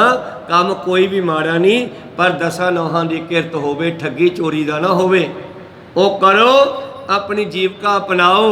पर जिहड़ा अमरधारी है ना, वो शास्त्र नूं हमेशा पहन के रखे, शास्त्र की घौल ना करे। तो कई बीबियां कहनियां जी धागे वाली किरपान पा लीए, वो तो तवीर का काम भी नहीं करती। को सतनाम। ते जे गात्रे किरपान पाई होवे, कोई ऐरा गहरा बिंगा टेढ़ा, पहली गल तो झाकूगा ही नहीं, ये पता नहीं बीबी किहो जी आ, गात्रे तलवार पाई आ। ਤੇ ਗੁਰੂ ਪਿਆਰਿਓ 2 ਫੁੱਟ ਪਰੇ ਹੋ ਕੇ ਬੈਠੂਗਾ। ਇਸ ਸਤਿਗੁਰ ਦੇ ਬਖਸ਼ੇ ਸਰੂਪ ਦੀ ਇੰਨੀ ਪਾਵਰ ਹੈ। ਕਹੋ ਸਤਿਨਾਮ। ਔਰ ਸਿੱਖਾਂ ਨੂੰ ਵੀ ਹਮੇਸ਼ਾ ਪਾਤਸ਼ਾਹ ਨੇ ਸ਼ਸਤਰ ਧਾਰਨ ਨੂੰ ਕਿਹਾ, ਕਿਉਂਕਿ ਉਹਨਾਂ ਸਮਿਆਂ ਵਿੱਚ ਰਸਤੇ ਵਿੱਚ ਸੰਗਤਾਂ ਲੁਟੇਰੇ ਲੁੱਟ ਲਿਆ ਕਰਦੇ ਸਨ। ਜਿਵੇਂ ਘੋੜੇ ਖੋਹ ਲਏ ਸੀ, ਦੁਸ਼ਾਲੇ ਖੋਹ ਲਏ ਸੀ। ਇਹ 2 ਤਾਂ ਸਾਖੀਆਂ ਬਣ ਗਈਆਂ, ਹੋਰ ਵੀ ਬਹੁਤ ਇਹੋ ਜਿਹੀਆਂ ਲੜਾਈਆਂ ਰਾਹ 'ਚ ਹੁੰਦੀਆਂ ਸੀ। ਜਦੋਂ 6ਵੇਂ ਪਾਤਸ਼ਾਹ ਨੇ ਕਿਹਾ ਨਾ, ਓਏ ਤੁਸੀਂ ਹੱਥਾਂ ਵਿੱਚ ਛੇਲੇ ਵਰਸ਼ੇ ਤਲਵਾਰਾਂ ਰੱਖੋ ਨਾ, 2 ਹੱਥ ਕਰੋ ਇਹਨਾਂ ਲੋਕਾਂ ਦੇ ਨਾਲ ਜੋ ਤੁਹਾਡਾ ਸਮਾਨ ਖੋਹਦੇ ਆ, ਤੁਹਾਨੂੰ ਮਜ਼ਾਕ ਕਰਦੇ ਆ। 2-4 ਵਾਰਿਆਂ ਨੂੰ ਝਟਕਾਓਗੇ, ਮੁੜ ਕੇ ਆਪੇ ਲੁੱਟਣੋਂ ਬੰਦ ਹੋ ਜਾਣਗੇ। ਉਹੀ ਗੱਲ ਹੋਈ। ਫਿਰ ਜਦੋਂ ਜਥੇ ਆਉਣ ਲੱਗੇ, ਹੱਥਾਂ ਵਿੱਚ ਸ਼ਸਤਰ ਰੱਖਣ ਲੱਗੇ, ਫਿਰ ਦੂਰ ਖੜ ਜਾਂਦੇ ਹੱਥ ਬੰਨ੍ਹ ਕੇ। ਟੇਢਾ ਬਿੰਗਾ ਬੋਲਦੇ ਵੀ ਨਹੀਂ ਸੀ। ਲੜਨਾ ਤਾਂ ਦੂਰ ਦੀ ਗੱਲ ਸੀ। 2-4 ਵਾਰੀ ਲੜਾਈਆਂ ਹੋਈਆਂ, ਭਾਵੇਂ ਕੁਝ ਸਿੱਖ ਵੀ ਸ਼ਹੀਦ ਹੋਏ, ਪਰ ਕੁਝ ਉਹ ਵੀ ਮਾਰੇ ਗਏ। ਪਰ ਉਹਨਾਂ ਨੂੰ ਅਕਲ ਆ ਗਈ ਵੀ ਹੁਣ ਗੁਰੂ ਕਾ ਜਿਹੜਾ ਸਿੱਖ ਹੈ ਇਹ ਕਮਜ਼ੋਰ ਨਹੀਂ ਹੈ, ਸਾਡੇ ਨਾਲੋਂ ਸ਼ਸਤਰ ਰੱਖਦਾ ਹੈ। 10ਵੇਂ ਪਾਤਸ਼ਾਹ ਜੀ ਨੇ ਵੀ ਕਿਹਾ, ਜਿਨ੍ਹਾਂ ਅੰਮ੍ਰਿਤ ਛਕ ਲਿਆ ਜਿਸ ਨੇ, ਉਹ ਹਮੇਸ਼ਾ ਸ਼ਸਤਰ ਨੂੰ ਪਿਆਰ ਕਰੋ ਜੀ। ਰਣ ਮੇ ਸੁਆਮੀ ਧਰਮ ਕੋ, ਪੀਠ ਨ ਰਿਪ ਕੋ ਦੇਹ। ਹਾਂ, ਜੇ ਜੰਗ ਦੇ ਮੈਦਾਨ ਵਿੱਚੋਂ ਪਹੁੰਚ ਜਾਂਦਾ ਮੇਰਾ ਸਿੰਘ, ਤੇ ਜੰਗ ਦੇ ਮੈਦਾਨ ਵਿੱਚ ਆਪਣੇ ਮਾਲਕ ਨੂੰ ਕਦੇ ਵੀ ਪਿੱਠ ਨਾ ਦੇਵੇ, ਭਾਵ ਜੰਗ ਦੇ ਮੈਦਾਨ ਚੋਂ ਭੱਜੇ ਨਾ ਦੁਸ਼ਮਣ ਤੋਂ ਡਰ ਕੇ। ਸਨਮੁਖ ਹੋਏ ਸ਼ਸਤਰ ਹਤੇ, ਸੁਰਪਰ ਕੋ ਜਸ ਲੇਹ। ਸਨਮੁਖ ਹੋ ਕੇ ਲੜਾਈ ਕਰੇ ਆਪਣੇ ਮਾਲਕ ਦੇ ਵਾਸਤੇ, ਔਰ ਉਸ ਨੂੰ ਸੱਚਖੰਡ ਸੁਰਪੁਰੀ ਸਵਰਗਾਂ ਵਿੱਚ ਵਾਸਾ ਮਿਲੇਗਾ, ਉਸ ਦਾ ਪਰਲੋਕ ਸਵਰ ਜਾਵੇਗਾ। ਸਿੱਖ ਜਿਹੜਾ ਹੈ ਕਦੇ ਵੀ ਸ਼ਸਤਰ ਤੋਂ ਬਿਨਾ ਨਾ ਰਹੇ, ਲੋੜ ਪੈਣ ਤੇ ਸਨਮੁਖ ਹੋ ਕੇ ਲੜੇ ਜੀ। ਤਜ ਧੀਰਜ ਰਣ ਤੇ ਭਜੈ, ਜਸ ਮੇਲੇ ਅਪਵਾਦ। ਜਿਹੜਾ ਧੀਰਜ ਛੱਡ ਕੇ ਜੰਗ ਦੇ ਮੈਦਾਨ ਚੋਂ ਭੱਜੇਗਾ ਮੇਰਾ ਸਿੰਘ ਜਾਂ ਕੋਈ ਵੀ, ਉਸ ਨੂੰ ਜਸ ਨਹੀਂ ਮਿਲਣਾ, ਅਪਜਸ ਮਿਲੇਗਾ। ਇਹੀ ਗੱਲ ਜਦੋਂ ਪਾਂਡਵਾਂ ਕੌਰਵਾਂ ਦਾ ਜੰਗ ਹੋਣ ਲੱਗਿਆ ਕੁਰਸ਼ੇਤਰ ਦੇ ਵਿੱਚ, ਤੇ ਗੁਰੂ ਪਿਆਰਿਓ ਕ੍ਰਿਸ਼ਨ ਲੈ ਕੇ ਅਰਜਨ ਦਾ ਰੱਥ ਦੋਨਾਂ ਫੌਜਾਂ ਦੇ ਵਿਚਾਲੇ ਆ ਗਏ, ਔਰ ਕਹਿਣ ਲੱਗੇ, ਦੇਖ ਲੈ ਇਹ ਸਾਰੇ ਤੇਰੇ ਸਾਹਮਣੇ ਦੁਸ਼ਮਣ ਖੜੇ ਹੈ, ਇਹਨਾਂ ਨੂੰ ਤੂੰ ਮਾਰਨਾ ਹੈ। ਹਾਂ, ਸਾਰੇ ਤਾਂ ਰਿਸ਼ਤੇਦਾਰ ਹੈ ਸਾਡੇ। ਕੋ ਸਤਨਾਮ। ਕਿਹੜੇ ਰਿਸ਼ਤੇਦਾਰ? ਇਹ ਕੌਰਵ ਪਾਉਣੋਂ ਚਾਚੇ ਤਾਇਆਂ ਦੇ ਮੁੰਡੇ ਬੱਚੇ ਆ ਅਸੀਂ, ਇਹ ਸਾਰੇ ਕੋਈ ਮਾਮਿਆਂ ਦੇ ਜਵਾਕ, ਕੋਈ ਭੂਆ ਦੇ ਮੁੰਡੇ, ਕੋਈ ਤਾਇਆਂ ਚਾਚਿਆਂ ਦੇ ਮੁੰਡੇ, ਤੇ ਮੈਂ ਕੁੱਲ ਘਾਤੀ ਨਾ ਹੋ ਜਾਊਗਾ ਇਹਨਾਂ ਨੂੰ ਮਾਰ ਕੇ। ਕ੍ਰਿਸ਼ਨ ਜੀ ਕਹਿੰਦੇ ਤੂੰ ਕੁੱਲ ਘਾਤੀ ਨਹੀਂ ਹੋਏਗਾ, ਤੇਰਾ ਹੱਕ ਨੱਪਿਆ ਇਹਨਾਂ ਨੇ। ਆਪਣਾ ਹੱਕ ਲੈਣ ਵਾਸਤੇ ਲੜਾਈ ਕਰਨਾ ਚਾਹੀਦਾ ਹੈ। ਤੁਹਾਡਾ ਰਾਜ ਖੋਇਆ ਇਹਨਾਂ ਨੇ, ਆਪਣੇ ਰਾਜ ਨੂੰ ਲਓ ਇਹਨਾਂ ਲੜ ਕੇ। ਕਹਿੰਦਾ ਮੈਨੂੰ ਇਹੋ ਜਿਹੇ ਰਾਜ ਦੀ ਲੋੜ ਨਹੀਂ, ਜਿਵੇਂ ਆਪਦੇ ਰਿਸ਼ਤੇਦਾਰਾਂ ਨੂੰ ਮਾਰ ਕੇ ਰਾਜ ਲੈਣਾ। ਕਹੋ ਸਤਨਾਮ। ਮੈਂ ਨਹੀਂ ਮਾਰਦਾ, ਮੈਂ ਤਾਂ ਜੰਗ ਨੂੰ ਤਿਆਗਾਂਗਾ। ਕ੍ਰਿਸ਼ਨ ਜੀ ਕਹਿਣ ਲੱਗੇ, ਜੇ ਤੂੰ ਇਹ ਸੋਚ ਕੇ ਜੰਗ ਤਿਆਗ ਵੀ ਦਿੱਤਾ, ਕਿਸੇ ਨੇ ਸ਼ਾਬਾਸ਼ੀ ਨਹੀਂ ਦੇਣੀ ਤੈਨੂੰ। ਕਹਿਣਗੇ ਅਰਜਨ ਡਰਪੋਕ ਸੀਗਾ, ਸ਼ਸਤਰ ਸਿੱਟ ਕੇ ਭੱਜ ਗਿਆ। ਦੁਸ਼ਮਣ ਨੂੰ 21 ਨੂੰ 31 ਪਾਉਣੀ ਚਾਹੀਦੀ ਆ। ਸੱਚ ਵਾਸਤੇ ਲੜ ਰਿਹਾ, ਤੁਹਾਡਾ ਹੱਕ ਹੈ, ਤੁਹਾਡਾ ਰਾਜ ਖੋਇਆ। ਅਰਜਨ ਗੁਰੂ ਪਿਆਰਿਓ ਹਥਿਆਰ ਸਿੱਟ ਕੇ ਬਹਿ ਗਿਆ, ਕਹਿੰਦਾ ਮੈਂ ਨਹੀਂ ਲੜ ਸਕਦਾ। ਉੱਥੇ ਫਿਰ ਕ੍ਰਿਸ਼ਨ ਜੀ ਨੇ ਜਿਹੜੀ ਇਹਨਾਂ ਦੀ ਗੀਤਾ ਗ੍ਰੰਥ ਹੈ ਨਾ, ਉਹ ਉਚਾਰਨ ਕੀਤਾ। ਗੀਤਾ ਦੇ ਵਿੱਚ ਕ੍ਰਿਸ਼ਨ ਨੂੰ ਕਾਫੀ ਉਪਦੇਸ਼ ਦਿੱਤਾ ਹੈ, ਜਿਹੜਾ ਕਿ ਸਾਰਿਆਂ ਵਾਸਤੇ ਹੀ ਆ। ਕਹੋ ਸਤਨਾਮ। ਕਿਉਂਕਿ ਉਹ ਵੀ ਮੌਕੇ ਦੇ ਅਵਤਾਰ ਹੈ, ਉਹ ਯੁੱਗ ਦੇ ਅਵਤਾਰ ਹਨ। ਤਾਂ ਪਹਿਲਾਂ ਅਰਜਨ ਨੂੰ ਬੜਾ ਸਮਝਾਇਆ, ਨਾ ਮੰਨਿਆ। ਅਖੀਰ ਕ੍ਰਿਸ਼ਨ ਜੀ ਕਹਿੰਦੇ, ਉਹ ਤੇਰਾ ਕੰਮ ਨਹੀਂ, ਇਹ ਮਾਰਨਾ ਤਾਂ ਮੇਰਾ ਕੰਮ ਹੈ, ਤੈਨੂੰ ਤਾਂ ਸ਼ਾਬਾਸ਼ੀ ਮਿਲਣੀ ਆ। ਜਿਵੇਂ ਗੁਰੂ ਗੋਬਿੰਦ ਸਿੰਘ ਮਹਾਰਾਜ ਜੀ ਨੇ, ਗੁਰੂ ਪਿਆਰਿਓ, ਪਹਿਲਾਂ ਬੰਦਾ ਸਿੰਘ ਬਹਾਦਰ ਨੂੰ ਦੇਸ਼ ਦਾ ਰਾਜ ਦਿਵਾਉਣ ਦੀ ਸਲਾਹ ਕੀਤੀ ਸੀ, ਪਰ ਬੰਦਾ ਸਿੰਘ ਬਹਾਦਰ ਨਾਲ ਨਾ ਗਿਆ। ਫਿਰ ਹੋਰ ਬਹੁਤ ਸਾਰੇ ਨਾਲ ਤੁਰੇ, ਉਹਨਾਂ ਨੇ ਵੀ ਨਾਲ ਨਾ ਜਾਣਾ ਕੀਤਾ, ਰਸਤੇ ਵਿੱਚੋਂ ਮੁੜੇ ਆਏ। ਅਖੀਰ ਪਾਤਸ਼ਾਹ ਜੀ ਪਹੁੰਚ ਗਏ ਨੰਦੇੜ ਸਾਹਿਬ, ਉੱਥੇ ਉਹਨਾਂ ਨੂੰ ਬੰਦਾ ਸਿੰਘ ਬਹਾਦਰ ਮਿਲਿਆ। ਫਿਰ ਉਹ ਤਾਕਤ ਉਹਨਾਂ ਨੇ ਬੰਦਾ ਸਿੰਘ ਬਹਾਦਰ ਨੂੰ ਬਖਸ਼ਿਸ਼ ਕੀਤੀ। ਕਹੋ ਸਤਨਾਮ। ਦੁਬਾਰਾ ਆ ਕੇ ਫਿਰ ਜ਼ੁਲਮ ਨੂੰ, ਜ਼ਾਲਮਾਂ ਨੂੰ ਜਿਹੜਾ ਸੋਧਾ ਲਾਇਆ। ਇਹ ਪਹਿਲਾਂ ਪਾਤਸ਼ਾਹ ਜੀ ਨੇ ਜਿਹੜਾ ਡੱਲਾ ਹੈ, ਭਾਈ ਡੱਲਾ, ਇਸ ਨੂੰ ਸਲਾਹ ਕੀਤੀ ਸੀ ਕਿ ਚੌਧਰੀ ਹੈ, ਇਸ ਨੂੰ ਅਸੀਂ ਇਹ ਪਾਵਰ ਦੇ ਕੇ ਇਹਦੇ ਕੋਲੋਂ ਵਜੀਦੇ ਵਰਗਿਆਂ ਦਾ ਖਾਤਮਾ ਕਰਾਵਾਂਗੇ। ਉਸ ਤੋਂ ਪਹਿਲਾਂ ਬਹਾਦਰ ਨੂੰ ਸ਼ਾਹ ਨੂੰ ਕਿਹਾ ਸੀਗਾ ਬਈ ਤੈਨੂੰ ਰਾਜ ਤਾਂ ਦਵਾ ਦੇਵਾਂਗੇ, ਪਰ ਜਿਹੜੇ ਸਾਡੇ ਹੈ ਨਾ ਦੁਸ਼ਮਣ ਜਿਨ੍ਹਾਂ ਨੇ ਸਾਹਿਬਜ਼ਾਦਿਆਂ ਨੂੰ ਛੋਟਿਆਂ ਨੂੰ ਸ਼ਹੀਦ ਕੀਤਾ ਵਜੀਦੇ ਵਰਗੇ, ਉਹ ਸਾਨੂੰ ਫੜਾ ਦੀ, ਉਹ ਮੁੱਕਰ ਗਏ। ਪਾਤਸ਼ਾਹ ਕਹਿੰਦੇ ਤੈਨੂੰ ਵਡਿਆਈ ਦੇਣੀ ਸੀ, ਤੇਰੇ ਪਿਓ ਦਾ ਕਲੰਕ ਧੋਤਾ ਜਾਂਦਾ ਜੇ ਤੂੰ ਸਾਨੂੰ ਸਾਡੇ ਦੁਸ਼ਮਣ ਨੂੰ ਫੜਾ ਦਿੰਦਾ। ਕੰਮ ਤਾਂ ਅਸੀਂ ਆਪਣੇ ਕਿਸੇ ਸਿੱਖ ਤੋਂ ਵੀ ਕਰਵਾ ਸਕਦੇ ਹਾਂ, ਇਹ ਕੋਈ ਵੱਡੀ ਗੱਲ ਨਹੀਂ ਹੈ, ਤੈਨੂੰ ਵਡਿਆਈ ਦੇਣੀ ਸੀ। ਉਹ ਕਹਿੰਦਾ ਜੀ ਮੈਂ ਫਿਰ ਰਾਜ ਕਿਵੇਂ ਕਰੂੰਗਾ, ਇਹ ਸਾਰੇ ਮੇਰੇ ਐਂਟੀ ਹੋ ਜਾਣਗੇ ਮੁਸਲਮਾਨ। ਕਹਿੰਦੇ ਫਿਰ ਜਾ ਤੂੰ, ਅਸੀਂ ਆਪੇ ਕੰਮ ਕਰ ਲਾਂਗੇ। ਤੋ ਡੱਲੇ ਵਰਗੇ ਉਸ ਤੋਂ ਬਾਅਦ ਕੁਝ ਸਿੱਖ ਇੱਥੇ ਗਏ ਸਨ, ਥੋੜੀ ਦੂਰੀ ਤੇ ਜਾ ਕੇ ਪਾਤਸ਼ਾਹ ਨੇ ਇੱਕ ਥਾਂ ਰਾਤ ਕੱਟੀ, ਡੱਲਾ ਵੀ ਨਾਲ ਗਿਆ ਉੱਥੋਂ ਤੱਕ। ਤਾਂ ਗੁਰੂ ਪਿਆਰੋ ਇਹਨਾਂ ਨੇ ਰਾਤ ਨੂੰ ਪਹਿਰਾ ਦਿੱਤਾ ਤੇ ਪਾਤਸ਼ਾਹ ਨਾ ਘੰਟੇ ਕੁ ਬਾਅਦ ਉੱਠ ਕੇ ਆਵਾਜ਼ ਮਾਰਦੇ, ਉਹ ਡੱਲਿਆ ਹੈਗਾ ਪਹਿਰੇ ਤੇ? ਹੈਗਾ ਜੀ। ਅੱਧੀ ਰਾਤ ਨੂੰ ਡੱਲਾ ਰਾਹ ਚੋਂ ਮੁੜੇ ਆਇਆ। ਕੋਈ ਸਤਨਾਮ। ਤੜਕੇ ਜੀ ਫਿਰ ਆਵਾਜ਼ ਮਾਰੀ, ਉਹ ਭਾਈ ਡੱਲਿਆ। ਉਸ ਡੇਰੇ ਵਿੱਚ ਇੱਕ ਫਕੀਰ ਰਹਿੰਦਾ ਸੀ, ਉਹ ਕਹਿਣ ਲੱਗਿਆ ਨਾ ਕੋਈ ਡੱਲਾ ਨਾ ਮੱਲਾ, ਗੁਰੂ ਕੱਲਾ ਹੀ ਕੱਲਾ। ਗੁਰੂ ਗੋਬਿੰਦ ਸਿੰਘ ਜੀ ਕਹਿੰਦੇ ਨਾ ਡੱਲਾ ਨਾ ਮੱਲਾ, ਗੁਰੂ ਦੇ ਨਾਲ ਅੱਲਾ ਹੀ ਅੱਲਾ। ਫਕੀਰਾ ਫਿਕਰ ਨਾ ਕਰ, ਸਾਡੇ ਨਾਲ ਅੱਲਾ ਹੈ। ਕੋ ਸਤਨਾਮ, ਪਰਮੇਸ਼ਰ ਹੈ। ਇਸ ਕਰਕੇ ਸਤਿਗੁਰਾਂ ਨੇ ਰਸਤੇ ਵਿੱਚ ਬਹੁਤ ਸਾਰੀਆਂ ਸਲਾਹਾਂ ਬਣਾਈਆਂ ਬਈ ਮੈਂ ਕਿਹੜੇ ਸਿੱਖ ਦੀ ਡਿਊਟੀ ਲਾਵਾਂ ਇਹਨਾਂ ਦੁਸ਼ਮਣਾਂ ਦਾ ਸੌਦਾ ਲਾਉਣ ਵਾਸਤੇ। ਫਿਰ ਉਹਨਾਂ ਨੂੰ ਮਿਲਿਆ ਬੰਦਾ ਸਿੰਘ ਬੈਰਾਗੀ, ਜਿਹੜਾ ਇੱਕ ਸਾਧ ਬਣ ਕੇ ਬੈਠਾ ਸੀਗਾ। ਫਿਰ ਉਹਦੇ ਅੰਦਰੋਂ ਪੁਰਾਣੀ ਜਿਹੜੀ ਜੋਸ਼ ਸੀਗਾ ਉਹ ਜਗਾਇਆ, ਉਹਨੂੰ ਦੱਸਿਆ ਓਏ ਤੂੰ ਰਾਜਿਆਂ ਦਾ ਪੁੱਤਰ, ਕਿਆ ਤੂੰ ਸਰੀਰ ਤੇ ਸਵਾਹ ਮਲ ਕੇ ਬੈਠਾ ਹੈ, ਕਿਆ ਤੂੰ ਮੰਜੀ ਤੇ ਬਿਠਾ ਕੇ ਕਿਸੇ ਸਾਧ ਨੂੰ ਉਲਟਾ ਕੇ ਖੁਸ਼ ਹੁੰਦਾ? ਇਹ ਕੋਈ ਸਾਧਾਂ ਦੇ ਕੰਮ ਥੋੜ੍ਹੇ ਹੀ ਆ। ਕਹਿੰਦਾ ਜੀ ਹਾਂ ਹਾਂ, ਤੁਸੀਂ ਸਾਡੇ ਬੱਕਰੇ ਮਾਰ ਦਿੱਤੇ, ਸਾਡੇ ਪਾਪ ਕਰ ਦਿੱਤਾ, ਖੂਨ ਡੋਲਤਾ ਸਾਡੇ ਡੇਰੇ 'ਚ। ਕਹਿੰਦੇ ਤੂੰ ਪੰਜਾਬ ਦੀ ਧਰਤੀ ਤੋਂ ਆਇਆ ਨਾ, ਸਭ ਸਭ ਜਾਣਦੇ ਆ ਪਾਤਸ਼ਾਹ ਤਾਂ। ਕਹਿੰਦੇ ਵੇਖ ਜਾ ਕੇ ਤੇਰਾ ਪੰਜਾਬ ਸਾਰਾ ਲਹੂ ਲਹਾਨ ਹੋਇਆ ਪਿਆ, ਨਿੱਕੇ ਨਿੱਕੇ ਬੱਚਿਆਂ ਨੂੰ, ਔਰਤਾਂ ਨੂੰ, ਬੁੱਢੀਆਂ ਬਜ਼ੁਰਗਾਂ ਨੂੰ ਮਾਰਿਆ ਜਾ ਰਿਹਾ ਹੈ। ਇੱਥੇ ਤੂੰ ਬੈਠਾ ਡੇਰਾ ਪਾ ਕੇ। ਜਦੋਂ ਐਸੀਆਂ ਗੱਲਾਂ ਉਹਨੂੰ ਕਹੀਆਂ, ਉਹਦੇ ਅੰਦਰ ਪੁਰਾਣਾ ਜਿਹੜਾ ਯੋਧਾ ਸੀ, ਸੂਰਮਾ ਸੀ, ਉਹ ਜਾਗਿਆ ਤੇ ਪਾਤਸ਼ਾਹ ਨੇ ਉਹਦੀਆਂ ਤਾਕਤਾਂ ਸਾਰੀਆਂ ਖਿੱਚ ਲਈਆਂ। ਪਹਿਲਾਂ ਕਹਿੰਦੇ ਤੂੰ ਕੌਣ ਹੈ? ਕਹਿੰਦਾ ਜੀ ਬੰਦਾ, ਤੁਹਾਡਾ ਬੰਦਾ। ਕਹਿੰਦੇ ਬੰਦਾ ਤੇ ਫਿਰ ਬੰਦਿਆਂ ਵਾਲੇ ਕੰਮ ਕਰ। ਕਹਿੰਦੇ ਜੀ ਹੁਕਮ ਲਾਓ। ਫਿਰ ਉਸ ਨੂੰ ਅਮਰ ਦੀ ਦਾਤ ਦੇ ਕੇ ਤੇ ਗੁਰੂ ਪਿਆਰੋ ਨੂੰ ਸਜਾ ਕੇ ਪੂਰਾ ਤਿਆਰ ਪ੍ਰਤਿਆਰ ਕਰਕੇ ਨਾਲ ਸਿੰਘ ਦੇ ਕੇ ਤੇ ਆਪਣੇ ਹੱਥੋਂ 5 ਤੀਰ ਦਿੱਤੇ ਸਤਕਾਰ ਦੇ ਵਿੱਚ। ਕਹਿੰਦੇ ਬਹੁਤੀ ਭੀੜ ਪਵੇ ਤਾਂ ਇੱਕ ਤੀਰ ਆਕਾਸ਼ਾਂ ਨੂੰ ਛੱਡ ਦੀ, ਤੇਰੀ ਸਹਾਇਤਾ ਵਿੱਚ ਗੈਬੀ ਫੌਜਾਂ ਆ ਜਾਣਗੀਆਂ। ਕੋ ਸਤਨਾਮ ਸਿੰਘ। ਇਹ ਵੀ ਦਿੱਤੇ ਉਸ ਨੂੰ। ਫਿਰ ਬੰਦਾ ਸਿੰਘ ਬਹਾਦਰ ਨੇ ਸਾਰੇ ਜ਼ੁਲਮਾਂ ਦਾ, ਸਾਰੇ ਜਿੰਨੇ ਵੀ ਜ਼ਾਲਮ ਸਨ, ਗੁਰੂ ਪਿਆਰਿਓ ਸਮਾਣੇ ਵਾਲੇ ਜਿਨ੍ਹਾਂ ਨੇ ਸਾਹਿਬਜ਼ਾਦਿਆਂ ਨੂੰ ਸ਼ਹੀਦ ਕੀਤਾ ਸੀ, ਉਹ ਕਾਤਲ ਅਤੇ ਹੋਰ ਅਨੇਕਾਂ ਵਜੀਦੇ ਵਰਗੇ ਸਰਹੰਦ ਨੂੰ ਢਾਹ ਕੇ ਉੱਥੇ ਹਲ ਚਲਾ ਦਿੱਤਾ। ਇੱਟ ਉਹਦੀ ਚੱਕ ਕੇ ਪਰੇ ਮਾਰੀ ਦਰਿਆ ਦੇ ਵਿੱਚ। ਕੋਈ ਸਤਨਾਮ। ਇਹ ਪਾਵਰ ਸਤਿਗੁਰ ਨੇ ਦਿੱਤੀ ਸੀ। ਇਸ ਕਰਕੇ ਸਤਿਗੁਰੂ ਪਾਤਸ਼ਾਹ ਜੀ ਬਖਸ਼ਿਸ਼ ਕਰ ਰਹੇ ਹਨ ਕਿ ਮੇਰਾ ਸਿੱਖ ਹੈ, ਜਿਹੜਾ ਮੇਰਾ ਸਿੰਘ ਹੈ, ਉਹ ਧੀਰਜ ਛੱਡ ਕੇ ਜੰਗ ਦੇ ਮੈਦਾਨ ਨੂੰ ਭੱਜੇ ਨਾ। ਅਖੀਰ ਅਰਜਨ ਨੇ ਪੈਰੀ ਪੈਣਾ ਕੀਤਾ ਕ੍ਰਿਸ਼ਨ ਦੇ। ਕ੍ਰਿਸ਼ਨ ਕਹਿਣ ਲੱਗੇ ਦੇਖ ਮੈਂ ਕੌਣ ਆ, ਤੂੰ ਕੀ ਸਮਝਦਾ? ਮਾਮੇ ਭੂਆ ਦੇ ਪੁੱਤ ਆਪਾਂ। ਜਦ ਵਿਰਾਟ ਸਰੂਪ ਦਿਖਾਇਆ, ਕਹਿੰਦੇ ਅਰਜਨ ਕਹਿੰਦਾ ਮੈਂ ਤਾਂ ਤੈਨੂੰ ਰਿਸ਼ਤੇਦਾਰੀ ਸਮਝਦਾ ਸੀਗਾ।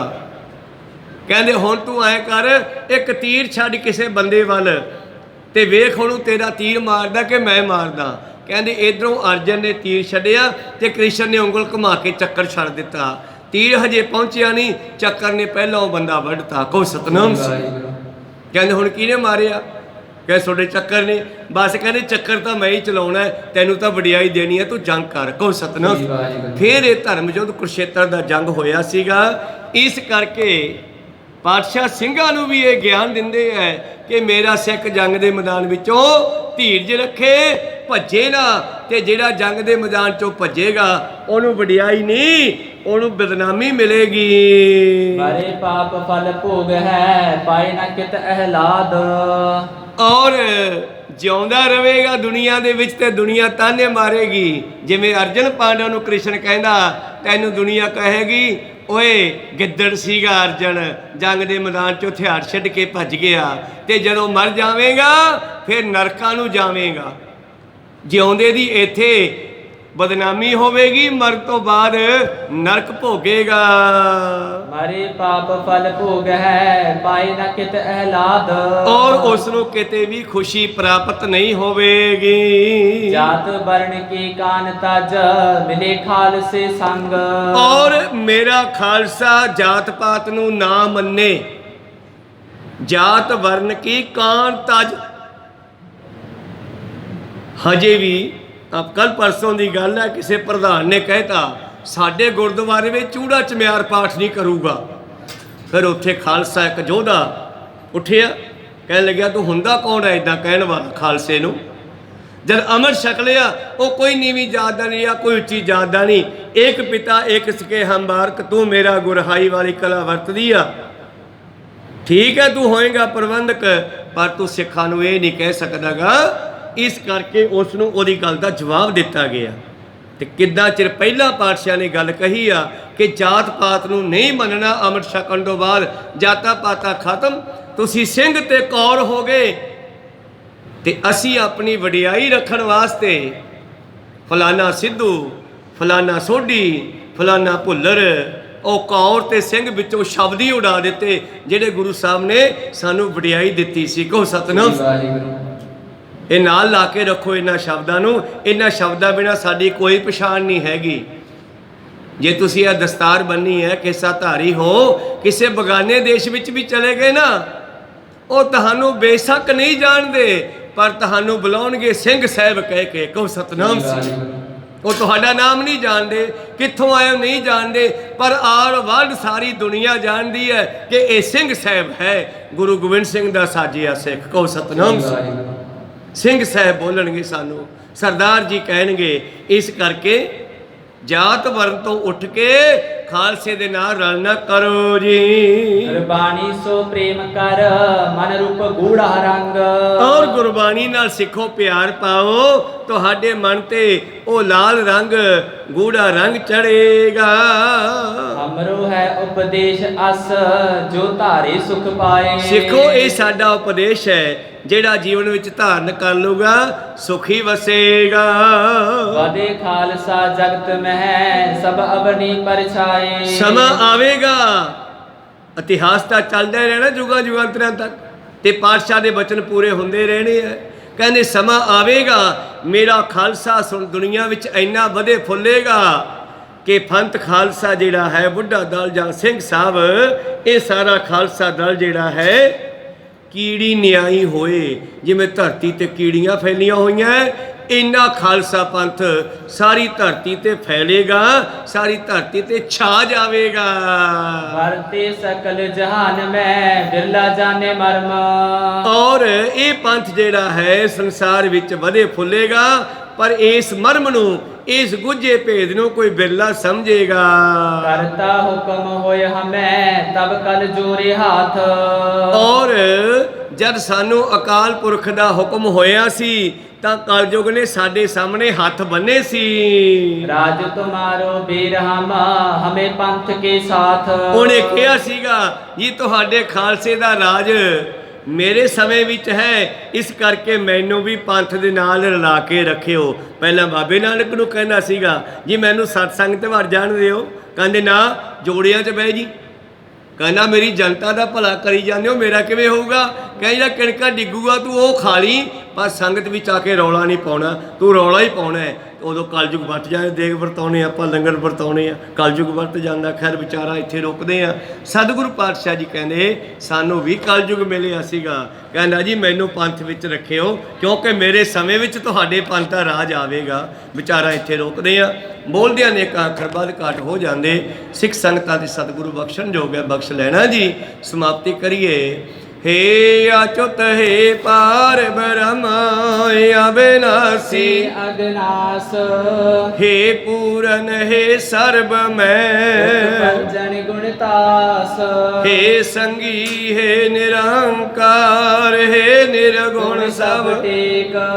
हे गोविंद हे गुण निधान जाके सदा विवेक। हे अपरंपर हरे हरे ऐते हो बनहार हे संत कै सदा संग दारा आधार हे ठाकुर हों दासरो मैं निर्गुण गुण नहीं कोई नानक दीजै नाम दान राखो ये परोए आए प्रभ शरणागति कृपा निध दयाल एक अखर हर मन बसत नानक होत निहाल एक अंकारा सतगुरु ते प्रसाद सच हुए वाहिगुरु जी की फतेह विघ्न है विनाशन सोए वाहिगुरु जी की फतेह विघ्न है विनाशन सोए वाहिगुरु जी का खालसा